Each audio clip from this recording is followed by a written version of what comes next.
তিন শ্রেণীর মানুষের দোয়া আল্লাহর দরবারে ব্যর্থ হয় না, যেইভাবে দোয়া করে আল্লাহ তাআলা সেইভাবে কবুল করেন।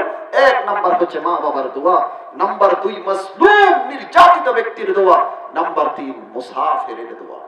মা বাবা যতদিন এই পৃথিবীতে বেঁচে থাকবে আমাদের কাছ থেকে 6টি হক পায়। এক নাম্বার ওয়াবিল ওয়ালিদাইনি ইহসানা, তাদের সাথে ইহসান করা, সদাচরণ করা, তাদের খেদমত করা, মা বাবার সুখে শান্তিতে বসবাস করার জন্য যা কিছুর দরকার সব কিছুর ব্যবস্থা করে দেওয়া। নাম্বার 2 ইম্মা ইয়াবলুগান্না ইনদাকাল কিবরা আহাদুহুমা আও কিলাহুমা, আল্লাহ তাআলা বলেন মা বাবাকে যদি বৃদ্ধ অবস্থায় পাও অথবা একজনকে যদি বৃদ্ধ অবস্থায় পাও, ফালা তাকুল লাহুমা উফ, এদেরকে উফ শব্দ বলিও না। তাদের কোন আচরণে বিরক্ত হয়ে উফ শব্দ বলিও না। মুফাসসিরিনে কেরাম বলেছেন মা বাবাকে কষ্ট দেওয়ার জন্য উফ শব্দের চেয়ে যদি আরো কোনো নিম্নমানের শব্দ থাকতো পবিত্র কোরআনে আল্লাহ সেটাকেও হারাম করে দিত। ওয়ালা তানহারহুমা, আল্লাহ বলেন মা বাবাকে ধমক দিও না। ওয়া কুল লাহুমা কওলান কারীমা, মা বাবার সাথে নম্র ব্যবহার করো। কওলান কারীমার একাধিক ব্যাখ্যা আছে। এক ব্যাখ্যা হচ্ছে আই কওলান লাজ্জিনান সাহলা, নম্র ভাষায় মা বাবার সাথে কথা বলো। দ্বিতীয় ব্যাখ্যা হচ্ছে মা বাবা যেটা চায় সেটা মা বাবার সামনে উপস্থিত করে দাও। তৃতীয় ব্যাখ্যা হচ্ছে কঠোর স্বভাব মনিবের সামনে তার একজন অপরাধী গোলাম যেভাবে কথা বলে তোমরা মা বাবার সাথে সেইভাবে কথা বলো। এরপর আল্লাহ বলেন ওয়াখফিদ লাহুমা জানাহাদ যুল্লি মিনার রাহমাহ, মা বাবার সামনে নিজেকে হেয় করে দিতে হবে, অক্ষম করে দিতে হবে। দয়া মায়া ভালোবাসা সবকিছু অন্তরে রেখে তাদের সাথে আচরণ করতে হবে। এই সব কিছু করার পরেও আমরা মা বাবার হক আদায় করতে পারবো না। তাদের জন্য সব সময় দোয়া করতে হবে রব্বির হামহুমা কামা রব্বায়ানি সগীরা করেছি। তার সাথে সাথে সাইয়্যিদুল মুরসালিন শাফিউল মুযনিবিন রাহমাতুল লিল আলামিন মুহাম্মাদুর রাসূলুল্লাহ সাল্লাল্লাহু আলাইহি ওয়াসাল্লামের অগণিত হাদিস থেকে একটি হাদিস পাঠ করেছি। আয়াত এবং হাদিসের আলোচ্য বিষয় সন্তানের অধিকার এবং মা বাবার অধিকার। কোরআন সুন্নাহর আলোকে একজন সন্তান মা বাবার কাছ থেকে কি পায় এবং মা বাবা সন্তানের কাছ থেকে কি পায়, ভিন্ন ভাষায় কোরআন সুন্নাহর আলোকে মা বাবার হক কি। আমাদের দেশে মাতা পিতার হক সম্পর্কে যথেষ্ট আলোচনা হয়, মাহফিলগুলোতে যথেষ্ট আলোচনা হয় মাতা পিতার হক সম্পর্কে, কিন্তু সন্তানের হক সন্তানের অধিকার সম্পর্কে আলোচনা খুব কম হয়। সন্তানের অধিকার যথাযথভাবে আমরা আদায় করি না, যার কারণে সন্তানরা বড় হওয়ার পর আমাদের অধিকারও যথাযথভাবে আদায় করে না। সেজন্য সন্তানদের অধিকার নিয়ে আমি মনে করি মা বাবার অধিকারের পূর্বে সন্তানের অধিকার নিয়ে আলোচনা করার দরকার। আমরা সন্তানদের অধিকার আদায় করি না যেহেতু আমরা জানি না। আজকে আমি আমার নির্ধারিত সময়ের ভিতরে জানাবার জন্য চেষ্টা করব। ওমা তাওফীকি ইল্লা বিল্লাহ। সন্তানের প্রথম হক, প্রথম অধিকার,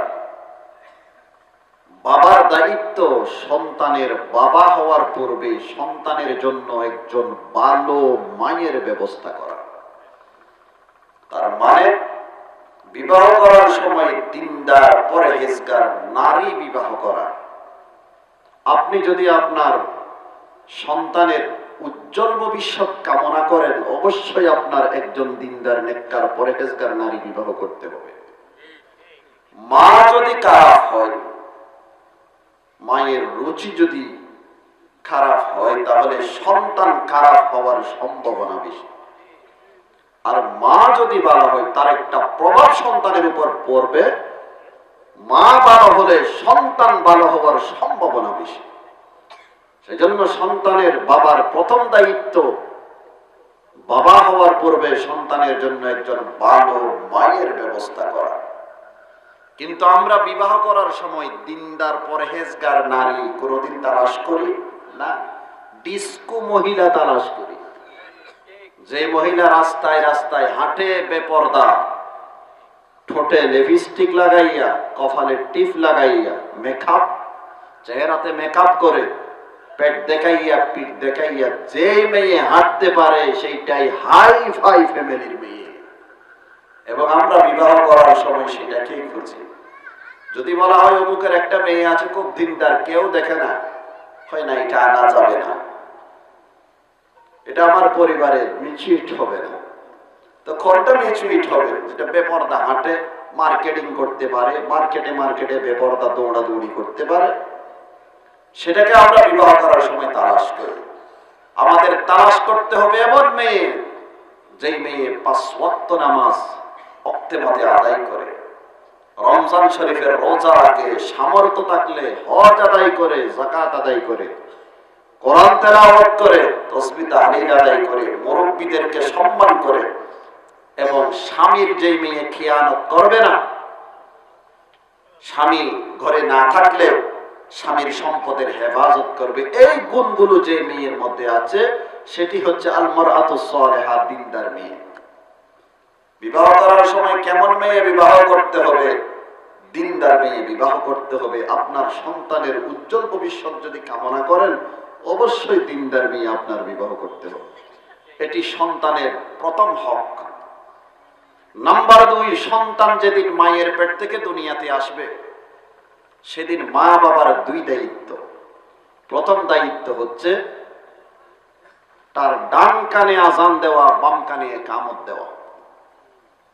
দ্বিতীয় দায়িত্ব হচ্ছে তাহনিক করা, অর্থাৎ একটা খেজুর কিংবা কোনো মিষ্টান্ন দ্রব্য কোনো একজন বুজুর্গ ব্যক্তির মাধ্যমে, সে নারী হোক কিংবা পুরুষ হোক, বুজুর্গ ব্যক্তির মাধ্যমে একটা খেজুর কিংবা কোনো মিষ্টান্ন দ্রব্য ছাপাইয়া একেবারে নরম করে, তরল করে, পানির মতো করে বাচ্চার জিহ্বাতে লাগাই দেওয়া, এটাকে বলা হয় তাহনিক। এটা করা সুন্নাত। এটা কোন দিন? প্রথম দিন, বাচ্চা যেদিন দুনিয়াতে মায়ের পেট থেকে আসবে সেই দিন তাহনিক করা সুন্নাত। হাদিসে আছে আন আয়েশা রাদিয়াল্লাহু তাআলা আনহা أن النبي صلى الله عليه وسلم كان يؤتى بالصبيان فيبرك عليهم ويحنكهم। বিশ্বনবীর এক স্ত্রীর নাম হযরত আয়েশা সিদ্দিকা রাদিয়াল্লাহু তাআলা আনহা। উনি বলেন, সাহাবায়ে কেরামের বাচ্চা হলে ওনারা ওই বাচ্চাকে রাসূলের দরবারে নিয়ে যেতেন। আল্লাহ রাসূল 2টি কাজ করতেন। 1 নাম্বার, বাচ্চার জন্য বরকতের দোয়া করতেন। আল্লাহকে বলতেন, আল্লাহ এই বাচ্চার হায়াতে বরকত দান করুন। নাম্বার 2, বাচ্চার জন্য তাহনিক করতেন, অর্থাৎ একটা খেজুর ছাপাইয়া একেবারে তরল করে পানির মতো করে বাচ্চার জিহ্বাতে লাগাই দিতেন। এটাকে বলা হয় তাহনিক। এটি করা সুন্নাত। বিশ্বনবীর এক সাহাবীর নাম হযরত আনাস রাদিয়াল্লাহু তাআলা আনহু। উনি বলেন, আব্দুল্লাহ ইবনে আবি তালহা রাদিয়াল্লাহু আনহু এক সাহাবীর নাম। উনি যেদিন মায়ের পেট থেকে দুনিয়াতে এসেছে, আমি উনাকে নিয়ে রাসূলের দরবারে উপস্থিত হয়েছি। আল্লাহ রাসূল আমাকে বলল, আনাস তোমার কাছে কোনো খেজুর আছে? আমি বললাম, ইয়া রাসূলুল্লাহ আছে তো। আমি একটা খেজুর আল্লাহ রাসূলকে দিলাম। বিশ্বনবী ছাবাইয়া একেবারে তরল করে আব্দুল্লাহ ইবনে আবি তালহার জিহ্বাতে লাগাই দিল। ওয়াসাম্মাহু আব্দুল্লাহ, তার নাম রেখেছে আব্দুল্লাহ। আবু মুসা আশআরী রাদিয়াল্লাহু তাআলা আনহু, আল্লাহর রাসূলের সাহাবী, উনি বলেন, আমার বাচ্চা যেই দিন মায়ের পেট থেকে দুনিয়াতে আসলো তাকে নিয়ে আমি রাসূলের দরবারে উপস্থিত হয়েছি। বিশ্বনবী আমার বাচ্চার জন্য বরকতের দোয়া করেছেন এবং মিষ্টান্ন দ্রব্য খেজুর ছাপাইয়া আমার বাচ্চার জিহ্বাতে লাগাই দিয়েছেন। এই 3টি হাদিস সামনে রাখলে কথা আমাদের সামনে স্পষ্ট হয়, বাচ্চা যেদিন মায়ের পেট থেকে দুনিয়াতে আসবে সেদিন কোন দিনদার পরহেজগার ব্যক্তির মাধ্যমে খেজুর বা কোনো মিষ্টান্ন দ্রব্য একেবারে ছাপাইয়া তরল করে বাচ্চার জিহ্বাতে লাগাই দেওয়া সুন্নাত। এটাকে বলা হয় তাহনিক। এটাকে বলা হয় তাহনিক। বাচ্চা যেদিন মায়ের পেট থেকে দুনিয়াতে আসবে, ভূমিষ্ঠের 7ম দিনে মা বাবার 4টি দায়িত্ব। কটি দায়িত্ব? সপ্তম দিনে 4টি দায়িত্ব। 1 নম্বর দায়িত্ব হচ্ছে মাথার চুলগুলো মুন্ডন করা, সমস্ত চুল মুন্ডন করা, চেঁচে ফেলা, এটি সুন্নাত। 2 নম্বর দায়িত্ব হচ্ছে সেই চুলগুলো মেপে সেই পরিমাণ রূপা কিংবা তার মূল্য সৎকা করা। 700, 1000, 1200 টাকা আসবে, কিন্তু অতটুকু টাকা আপনি যদি আল্লাহর রাস্তায় দান করেন, গরিব ফকির মিসকিনদেরকে যদি আপনি দান করে দেন, আসমানি বলা জমিনি বলা থেকে আল্লাহ আপনার বাচ্চাকে হেফাজত করবে। 3 নম্বর দায়িত্ব আকিকা করা। কি করা? আকিকা করা। আকিকা করা সুন্নাত। 7ম দিনে আকিকা করাটা উত্তম। ছেলে হলে 2টি সন্তান, মেয়ে হলে, ছেলে হলে 2টি ছাগল, মেয়ে হলে 1টি ছাগল। 7ম দিনে যদি সম্ভব না হয় 14তম দিনে করব।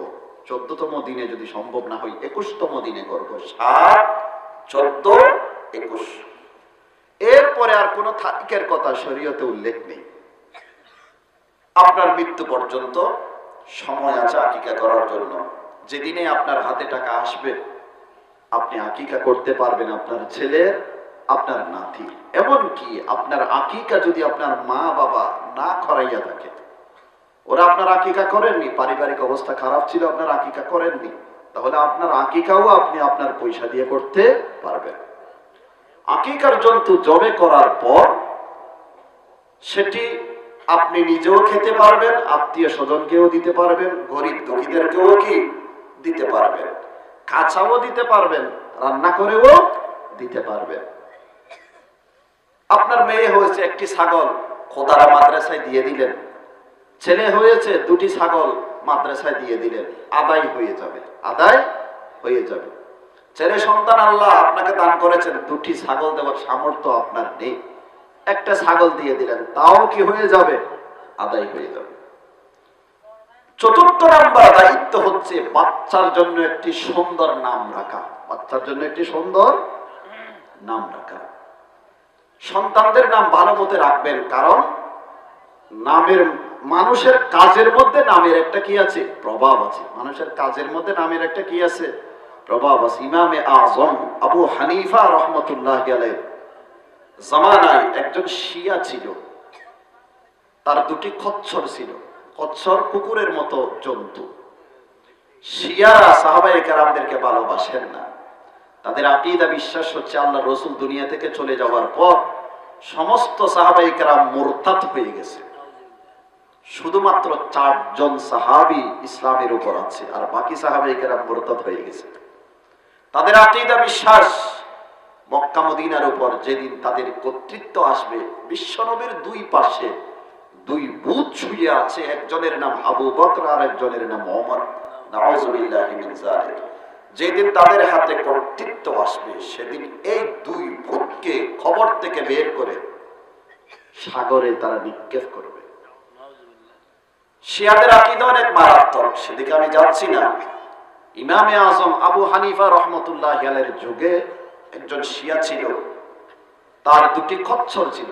যেহেতু সাহাবায়ে কেরামদেরকে তারা ভালোবাসে না, সেজন্য এক খচ্চরের নাম রেখেছে আবু বকর, আর এক খচ্চরের নাম রেখেছে ওমর। এই 2 খচ্চরকে নিয়ে সে এক মাঠে গেছে চরানোর জন্য।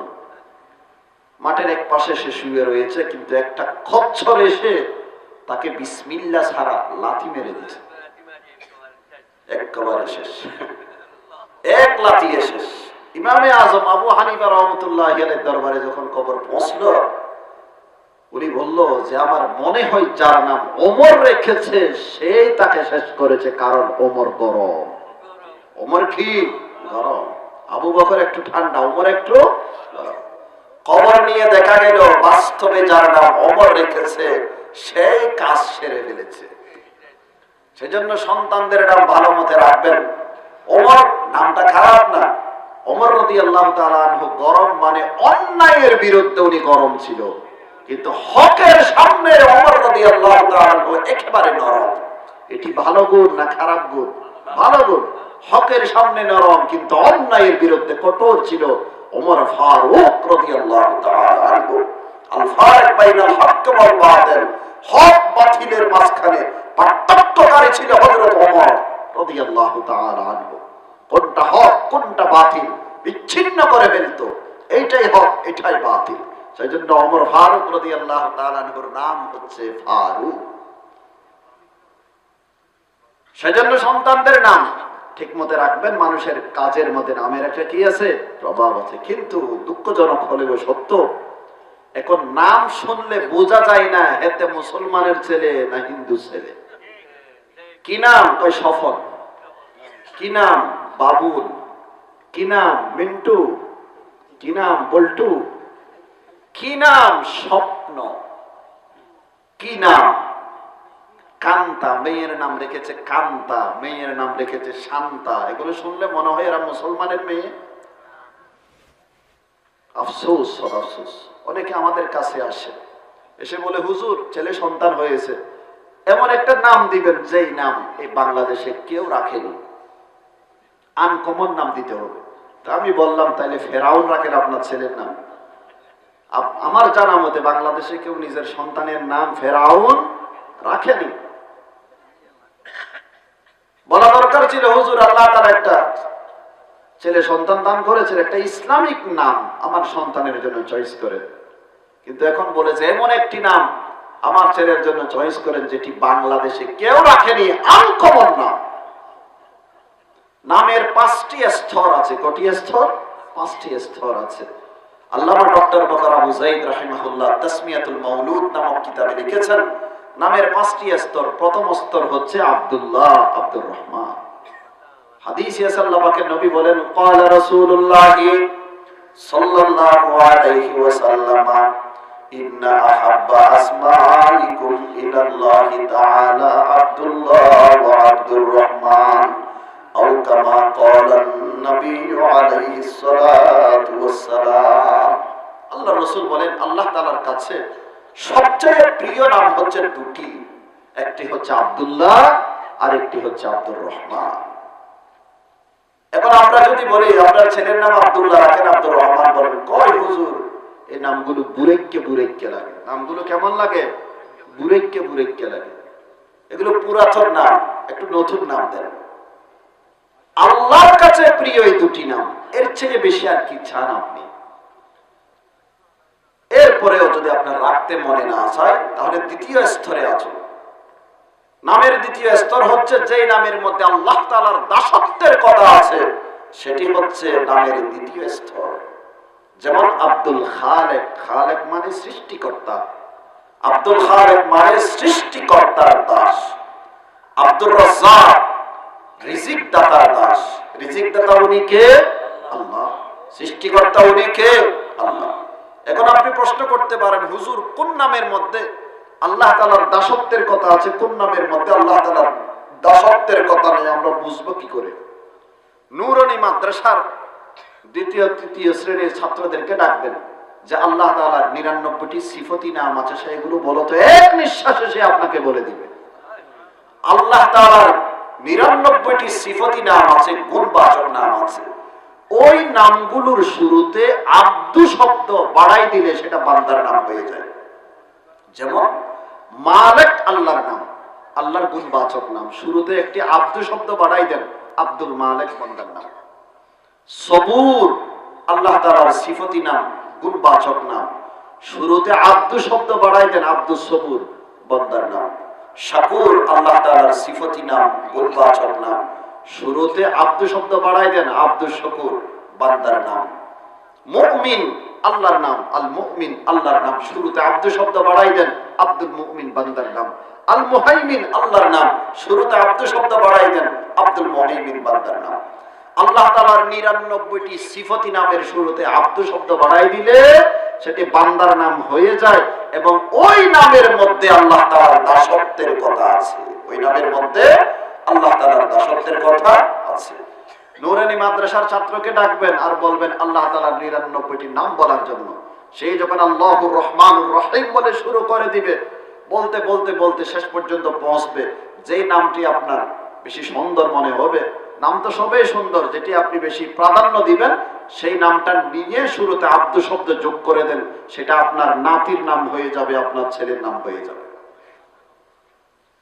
যে নামের মধ্যে আল্লাহ তাআলার দাসত্বের কথা নেই, গায়রুল্লাহর দাসত্বের কথা আছে, সেই নামে নাম রাখা ইসলাম ধর্মে হারাম।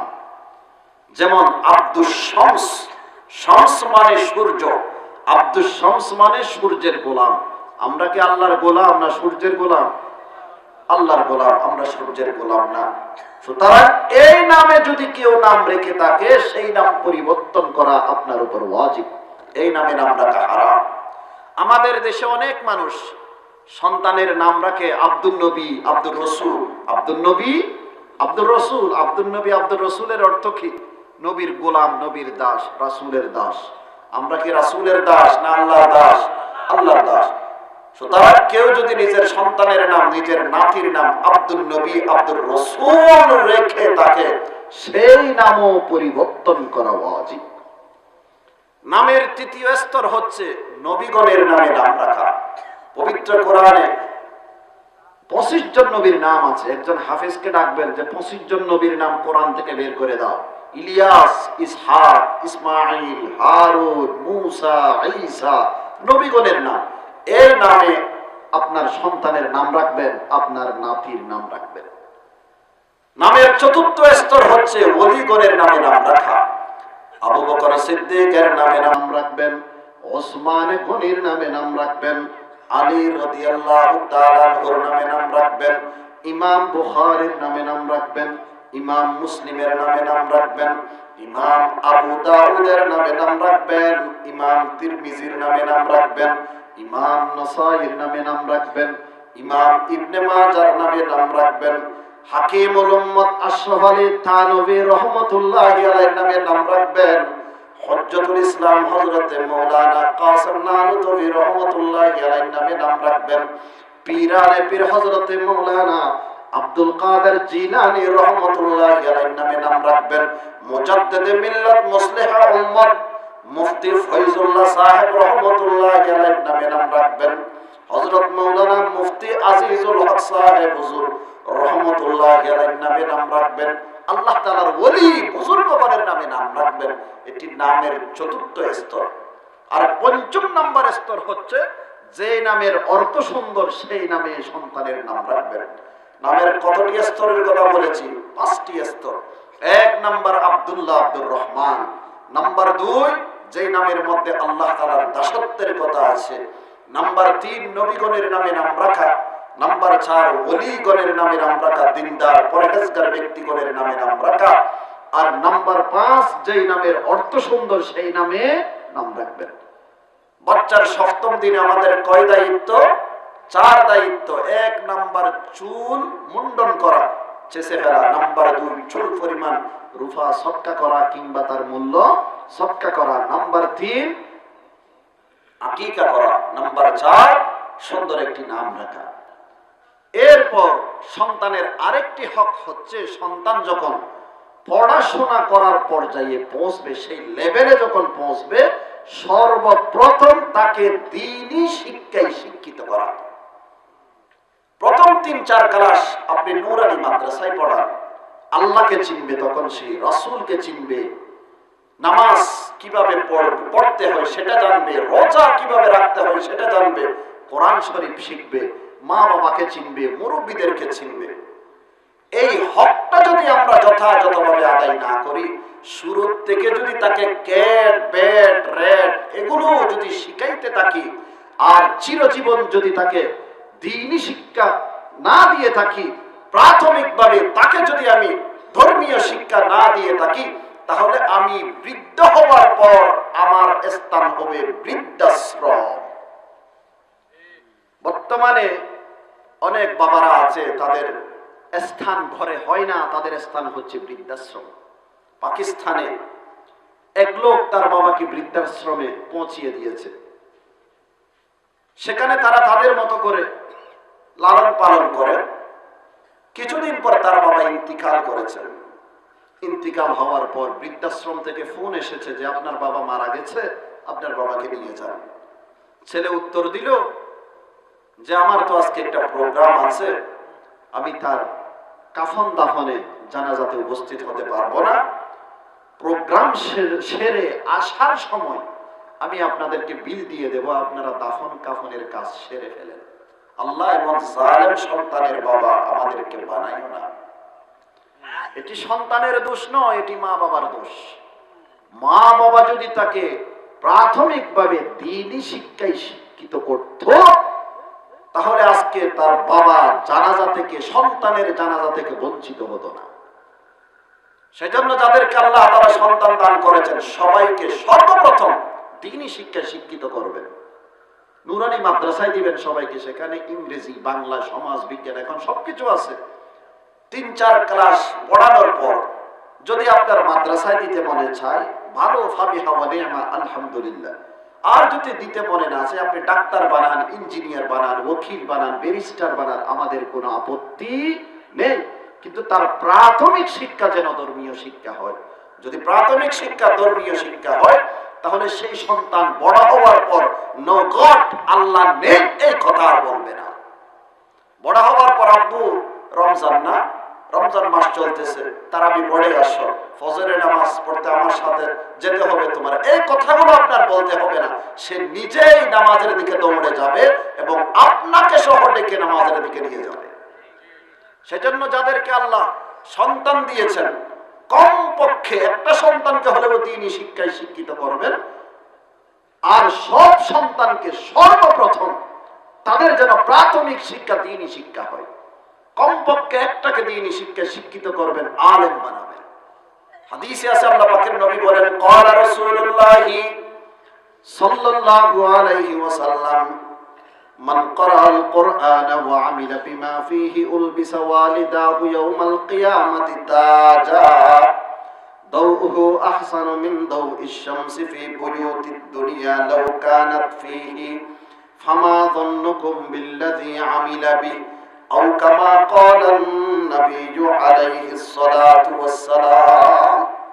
আল্লাহ রাসূল বলেন, যে ব্যক্তি কোরআন পড়ে কোরআন মতে আমল করেছে, আল্লাহ তাআলা তার মা বাবাকে কাল কিয়ামতের ময়দানে জান্নাতের একটি মুকুট পরিধান করাবে, তাজ পরিধান করাবে, যার আলো সূর্যের আলোর চেয়েও উজ্জ্বল।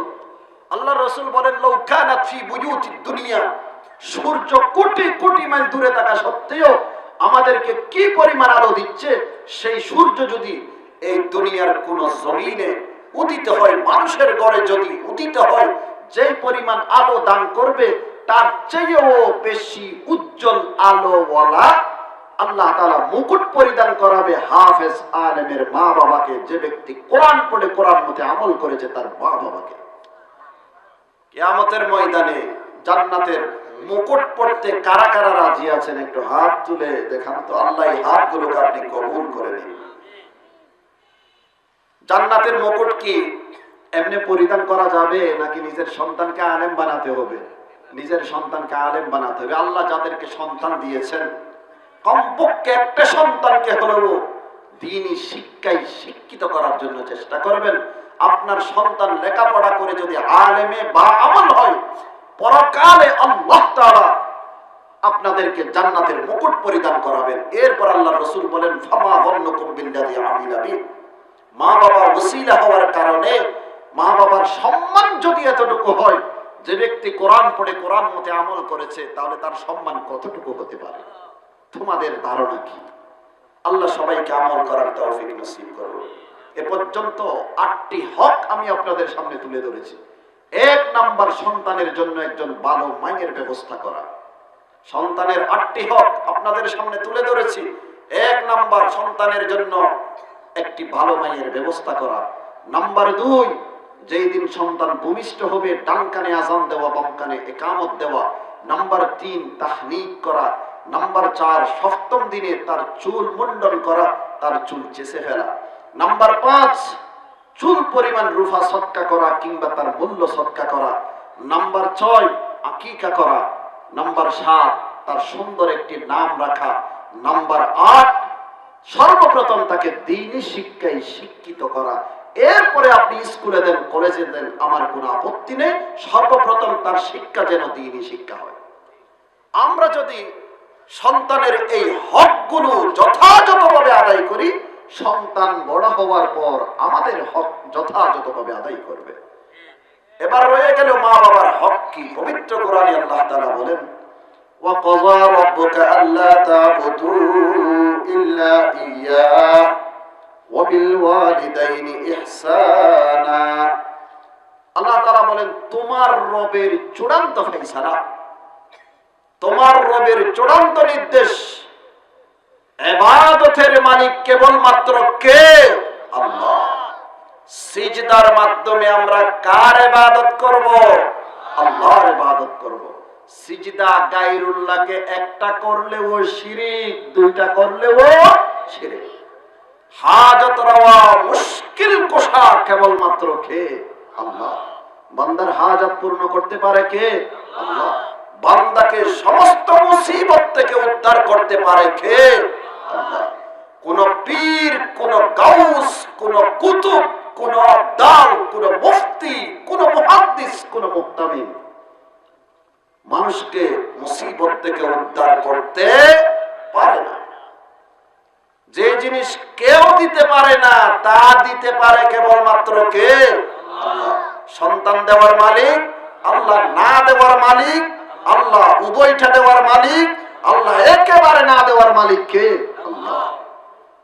সন্তানের প্রয়োজন হলে কি বাবার কাছে যাব না আল্লাহর কাছে চাইব? আল্লাহর কাছে চাইব। আমাদের অনেক ভাইরা বলে যে পীর সাহেব ইন্তিকাল হওয়ার পর, ওলি সাহেব ইন্তিকাল হওয়ার পর তার, উনি যখন কবরে চলে যায় তখন তার পাওয়ার 70 গুণ বেড়ে যায়। কত গুণ বেড়ে যায়? 70 গুণ বেড়ে যায়। তখন আপনি পীর সাহেবের কাছে, আল্লাহর ওলির কাছে যা চাইবেন তা উনি আপনাকে দান করবেন। আউযুবিল্লাহি মিন যালিক।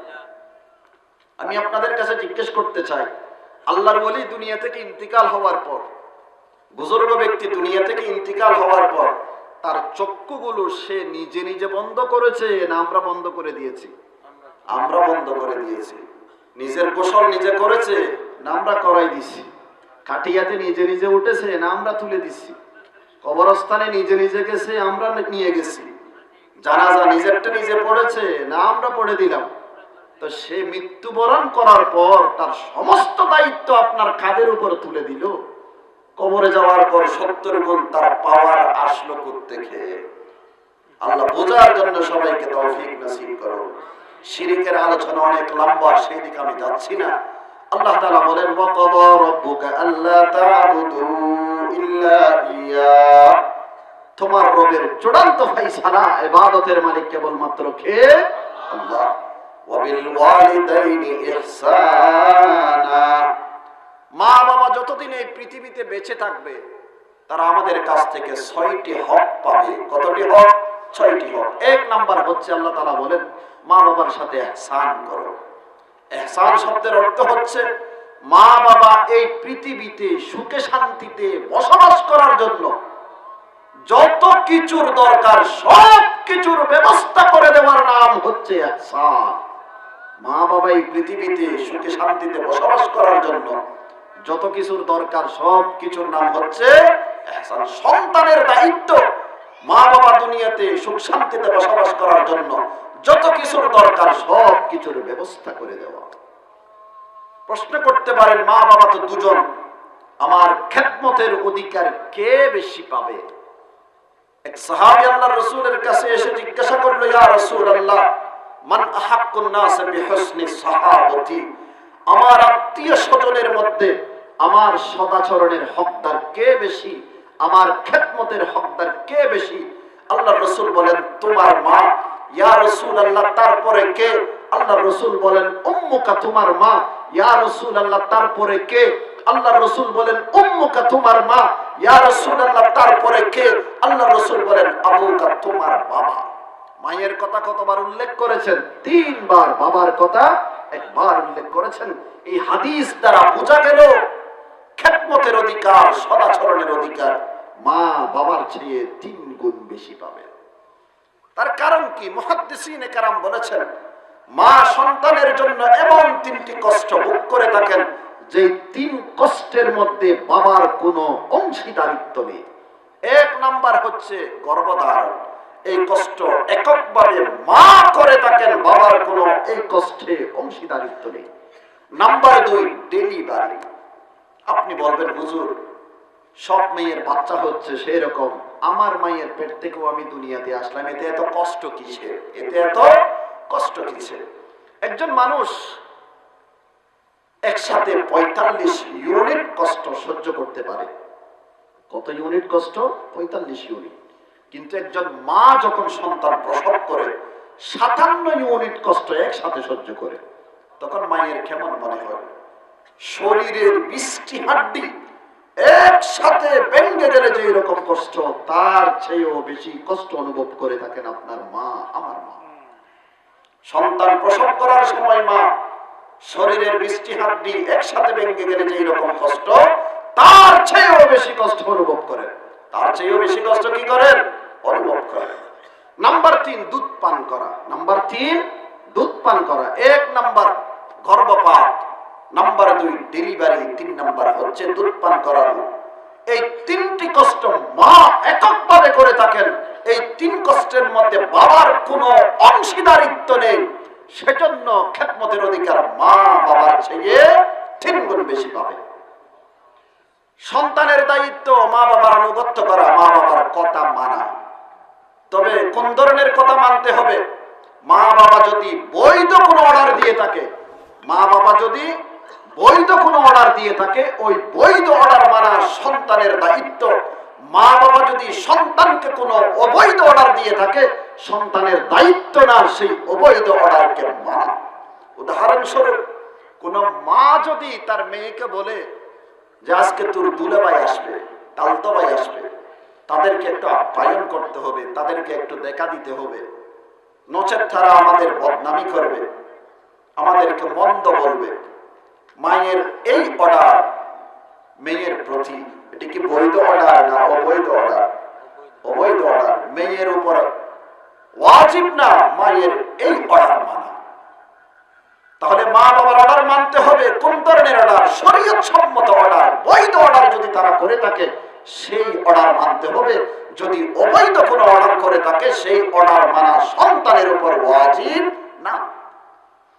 রয়ে গেল এদের কথা মেনে চললাম, এদের আনুগত্য করলাম, এদের অর্ডার মেনে চললাম, এদের সুখ শান্তির প্রতি লক্ষ্য রাখলাম, আমাদের লাভ কি? এক হাদিসে আছে, হযরত আবু উমামা রাদিয়াল্লাহু তাআলা আনহু থেকে বর্ণিত, এক ব্যক্তি আল্লাহর রাসূলকে এসে জিজ্ঞাসা করল, ইয়া রাসূলুল্লাহ, মা হাক্কুল ওয়ালিদাইনি আলা ওয়ালাদিহিমা, সন্তানের উপর মা বাবার হক কি? আল্লাহর রাসূল বলেন, হুমা জান্নাতুকা ওয়া নারু, মা বাবা তোমার জান্নাত, মা বাবা তোমার জাহান্নাম। তার মানে মা বাবার সুখ শান্তির প্রতি লক্ষ্য রাখো, তোমার এই আমল তোমাকে জান্নাতের বাগান পর্যন্ত পৌঁছিয়ে দিবে। আর তাদের মনে যদি কষ্ট দেয়, তাদের অবাধ্য সন্তান যদি হয়, তোমার এই আমল তোমাকে জাহান্নামের গর্ত পর্যন্ত পৌঁছিয়ে দিবে। এই কথাটাকে আল্লাহর রাসূল 2টি শব্দ দ্বারা সুস্পষ্ট ভাষায় বর্ণনা করেছেন, হুমা জান্নাতুকা ওয়া নারু, তোমার ঘরে তোমার মা বাবা আছে, এর অর্থ হচ্ছে তোমার ঘরে জান্নাত আছে। তোমার ঘরে তোমার মা বাবা আছে, এর অর্থ হচ্ছে তোমার ঘরে জাহান্নাম আছে। মা বাবা তোমার জন্য জান্নাত, মা বাবা তোমার জন্য জাহান্নাম। কোনটা ইখতিয়ার করবেন একটু চিন্তা করে দেখুন। ইমাম বুখারী রাহমাতুল্লাহি আলাইহি লিখিত গ্রন্থ আল আদাবুল মুফরাদ নিজের সনদে হাদিস বর্ণনা করেছেন। আল্লাহ রাসূল বলেন, লাআইতুনি ফিল জান্নাহ, একদিন আমি স্বপ্নে দেখেছি আমি জান্নাতে আছি। আমাদের স্বপ্ন সত্যও হতে পারে, মিথ্যাও হতে পারে, কিন্তু নবীগণের স্বপ্ন হচ্ছে 100 সত্য। বিশ্বনবী বলেন, আমি স্বপ্নে দেখলাম আমি কোথায় আছি?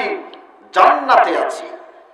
এবং শুনতে পেলাম এক ব্যক্তি সুললিত কণ্ঠে, মধুর কণ্ঠে জান্নাতে কোরআন শরীফ তেলাওয়াত করতেছে। আমি জিজ্ঞাসা করলাম, মান হাদা, উনি কে?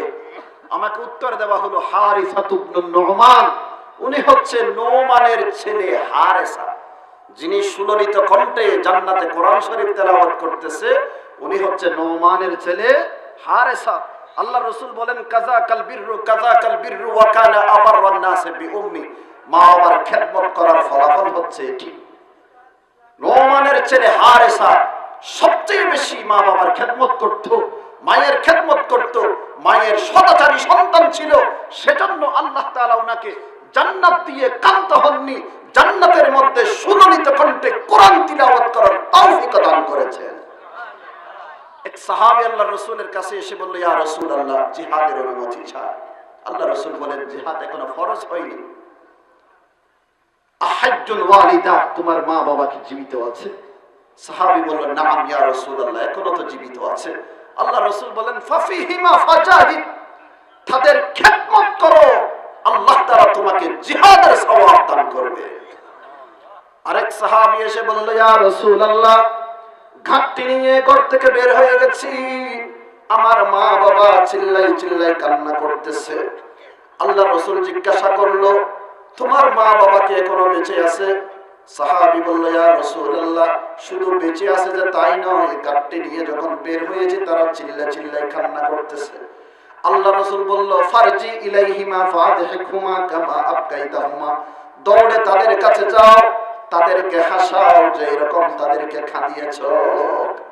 তাদের খেদমত করে তাদের মুখ দিয়ে হাসি বের করাও, আল্লাহ তোমাকে জিহাদের সওয়াব দান করবে। আরেক সাহাবী এসে বলল, ইয়া রাসূলুল্লাহ, আপনার কাছে জিহাদের মাশওয়ারা চাই। বিশ্বনবী বলেন, ফাহাল্লাকা মিনহুম, তোমার মা কি বেঁচে আছে? সাহাবী বলল, নাম ইয়া রাসূলুল্লাহ, আমার মা বেঁচে আছে। রাসূল বলেন, ফালজামহা ফাইন্নাল জান্নাতা তাহতা রিজলাইহা, তোমার মায়ের খেদমত করো, জান্নাত তোমার মায়ের পায়ের নিচে। মায়ের খেদমত করো, জান্নাত তোমার মায়ের পায়ের নিচে। জিহাদ এখনো ফরজ হয়নি, যেদিন জিহাদ ফরজ হবে মা বাবার অনুমতি লাগবে না। এখনো জিহাদ নফল পর্যায়ে আছে, ওই কাজ করার কারণে মা বাবার খেদমত করো, ওই খেদমতের মধ্যে আল্লাহ তোমাকে জিহাদের সওয়াব দান করবে। আমার যুবক ভাইয়েরা, মা বাবার খেদমত করবেন, তাদের সাথে সদাচরণ করবেন। এরা যদি অন্তর থেকে আপনার জন্য দোয়া করে, তাহলে দুনিয়াতেও আপনি সফলতা অর্জন করতে পারবেন, পরকালেও আপনি সফলতা অর্জন করতে পারবেন। হাদিসে আছে, আল্লাহ পাকের নবী বলেন, ক্বালা রাসূলুল্লাহ সাল্লাল্লাহু আলাইহি ওয়াসাল্লাম, সালাসু দাওয়াতিন মুস্তাজাবাতুন লা শাক্কা ফীহিন্না দাওয়াতুল ওয়ালিদি ওয়া দাওয়াতুল মুসাফিরি ওয়া দাওয়াতুল মাজলুম, আও কামা ক্বালা নবী আলাইহিস সালাতু ওয়াস সালাম। আল্লাহ রাসূল বলেন, তিন শ্রেণীর মানুষের দোয়া ব্যর্থ হয় না। যেই রকম দোয়া করেন আল্লাহ তাআলা সেই রকম দোয়া কবুল করেন।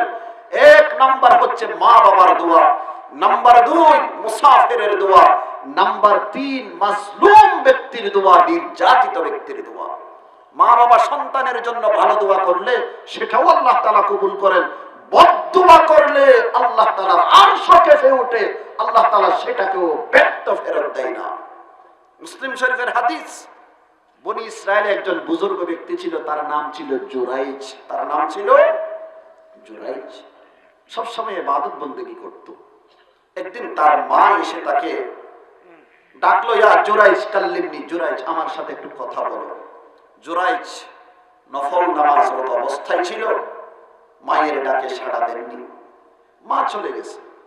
দ্বিতীয় দিন আবার আসলো, এসে বলল, ইয়া জুরাইজ কাল্লিমনি, আমি তোমার মা, আমার সাথে একটু কথা বলো। জুরাইজ নামাজরত অবস্থায় ছিল, ইবাদতে ছিল, মায়ের ডাকে সাড়া দেননি, মা দ্বিতীয় দিন চলে গেছে। তৃতীয় দিন আবার আসলো, এসে বলল, জুরাইজ কাল্লিমনি, আমি তোমার মা, আমার সাথে তুমি কথা বলো। জুরাইজ নফল নামাজরত অবস্থায় ছিল, মায়ের ডাকে সাড়া দেননি। এখানে একটি মাসালা হচ্ছে, মা বাবা যদি সন্তানকে ডাকে আর সন্তান যদি নফল নামাজে থাকে, তাহলে নামাজ ভেঙ্গে মা বাবার ডাকে সাড়া দেওয়া যায়। জোরাই সাড়া দেননি, মা বদদোয়া করে বসেছে, মায়ের রাগ উঠেছে, সাথে সাথে আল্লাহর দরবারে বদদোয়া করেছেন, আল্লাহুম্মা লা তুমিতহু হাত্তা তুরিয়াহুল মুমিসাত।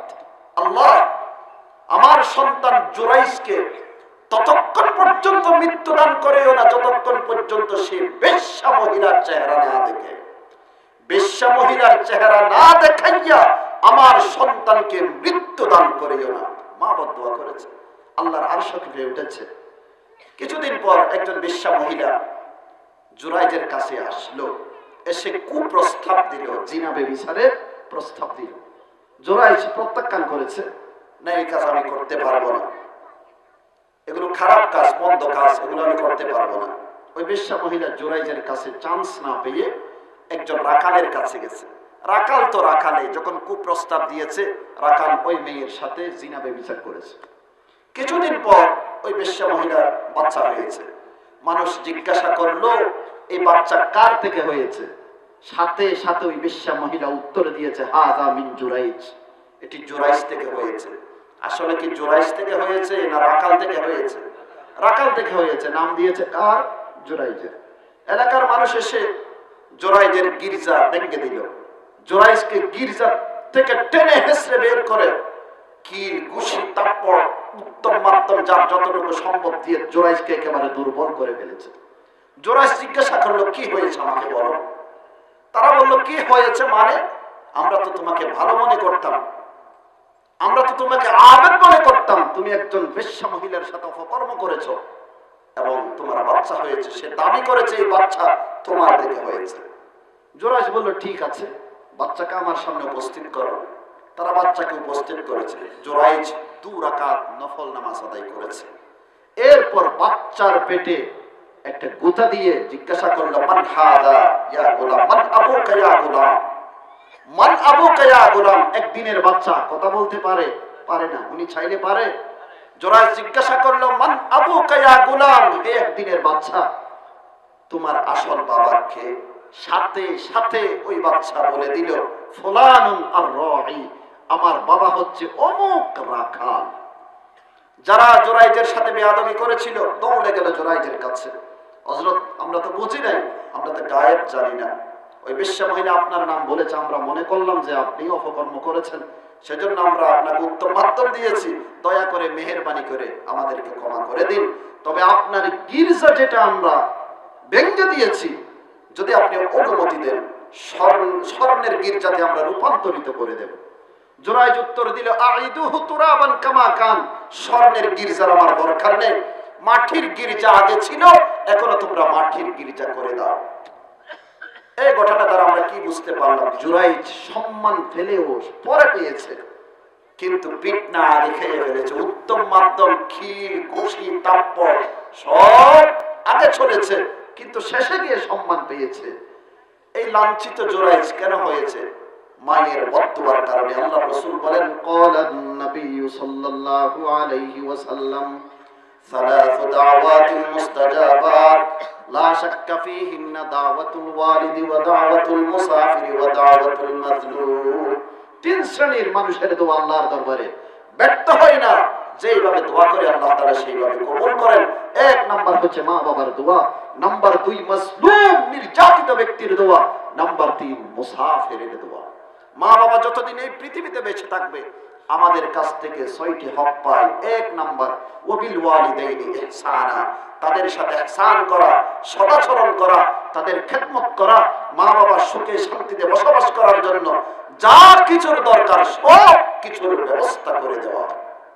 নাম্বার 2, ইম্মা ইয়াবলুগান্না ইনদাকাল কিবরা আহাদুহুমা আও কিলাহুমা। আল্লাহ তাআলা বলেন, মা বাবাকে যদি বৃদ্ধ অবস্থায় পাও অথবা একজনকে যদি বৃদ্ধ অবস্থায় পাও, ফালা তাকুল লাহুমা উফ, এদেরকে উফ শব্দ বলিও না। তাদের কোন আচরণে বিরক্ত হয়ে উফ শব্দ বলিও না। মুফাসসিরিনে কেরাম বলেছেন, মা বাবাকে কষ্ট দেওয়ার জন্য উফ শব্দের চেয়ে যদি আরো কোনো নিম্নমানের শব্দ থাকতো, পবিত্র কোরআনে আল্লাহ সেটাকেও হারাম করে দিত। ওয়ালা তানহারহুমা, আল্লাহ বলেন মা বাবাকে ধমক দিও না। ওয়াকুল লাহুমা কওলান কারীমা, মা বাবার সাথে নম্র ব্যবহার করো। কওলান কারীমার একাধিক ব্যাখ্যা আছে। এক ব্যাখ্যা হচ্ছে আই কওলান লাজ্জিনান সাহলা, নম্র ভাষায় মা বাবার সাথে কথা বলো। দ্বিতীয় ব্যাখ্যা হচ্ছে মা বাবা যেটা চায় সেটা মা বাবার সামনে উপস্থিত করে দাও। তৃতীয় ব্যাখ্যা হচ্ছে কঠোর স্বভাব মনিবের সামনে তার একজন অপরাধী গোলাম যেভাবে কথা বলে তোমরা মা বাবার সাথে সেইভাবে কথা বলো।